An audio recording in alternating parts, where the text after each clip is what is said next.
This week's study focuses on the plagues God sent upon Egypt to persuade Pharaoh to release the Israelites.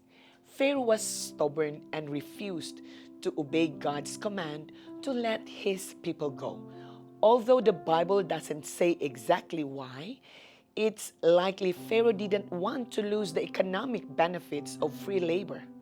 To get his attention and show his power, God began sending plagues that challenged the false gods of Egypt.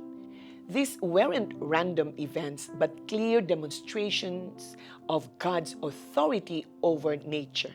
The Egyptian deities and even Pharaoh himself, who was seen as a god. In the first confrontation, God turned Aaron's staff into a snake that swallowed the other snakes made by Pharaoh's magicians. This showed God's superiority over Egypt's magic and gods. As the plagues continued, turning the Nile into blood, sending frogs, gnats, flies, disease on livestock, and boils, each targeted specific Egyptian gods, revealing their powerlessness. At first, Pharaoh hardened his own heart, but later, the Bible says God hardened Pharaoh's heart.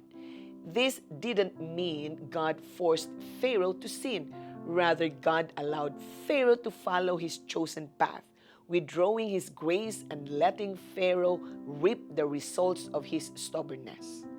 Despite the increasing severity of the plagues, hail, locust, darkness, Pharaoh continued to resist even when his own officials begged him to let the people go. Pharaoh's pride wouldn't allow him to give in. He tried to bargain and offer compromises, but Moses refused anything less than total freedom for all the Israelites. The darkness plague struck at Egyptians' main god Ra, the sun god. Yet Egypt demanded in darkness while Israel had light. Still, Pharaoh would not yield. These plagues were not just acts of punishment, but opportunities for both Egypt and Israelites to recognize God's power and choose to follow Him.